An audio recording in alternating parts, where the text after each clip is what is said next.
Hello. Okay, so we're going to make coleslaw. And you need a bag of coleslaw. This one I bought already prepared. But if you have a whole cabbage, I would use maybe a medium cabbage because it makes a lot. If you have a cabbage, just chop it up in really, really thin slices, okay?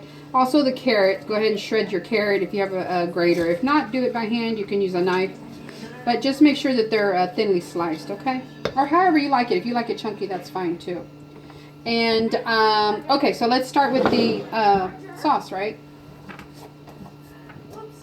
So I'm going to use probably about a half a cup of mayonnaise. And that's because there's a lot in there. I probably might not even use it all, but we're going to go with that. We'll see. Okay, let's get rid of that. I'm going to use a pinch of salt. Okay, and we're going to use a little bit of sugar, maybe about a teaspoon of sugar, not too much. I'm also going to add some apple cider vinegar. That's what that looks like. It's probably maybe a tablespoon.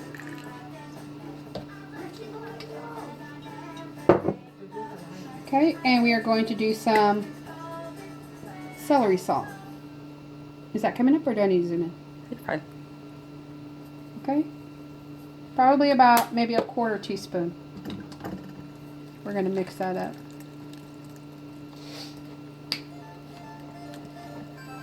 Okay, it's looking really creamy. I don't know if you can see that, if you can zoom in on that. You can tap it like that. There you go. Okay, so that's what's in there so far. Make sure you taste it. For seasoning. Okay. Also, while we're at it, the only other ingredient I'm going to add is some crushed black pepper. I'm going to do that at the end. And then one medium Granny Smith apple, a green one. Okay, I'm going to pour that in the dressing.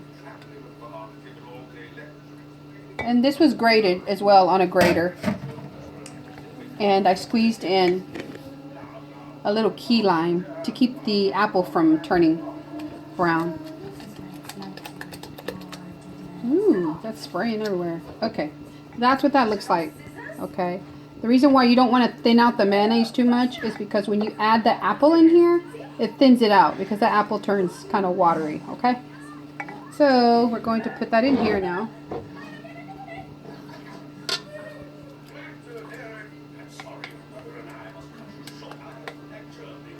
And this is something you want to make ahead of time, okay? Because it has to go in the fridge. Because the longer it stays in the fridge, I say the longer, but at least overnight, the more the flavors come together. Okay? Then basically you just want to toss it. Now, if you want this creamier or wetter, I suggest waiting till the next morning because a lot of vegetables, they let out a lot of water, a lot of their juices. So this is just my take on coleslaw. I like mine a little more on the sweeter side. This would be really, really good on pulled pork. There's a different one for seafood tacos, like fish taco. And that would be like a cilantro lime. Okay, and then we're going to hit it. We are going to hit this. Doesn't want to come off. With some pepper. The pepper that I'm using is a medley of peppers. It's different medleys. So there's pink peppercorn, white. Okay. Now when you season this, you're going to season to your taste, okay? There's really not an exact measurement for the salt and pepper in here. So just go back through the video and watch the video to get the exact measurements on here.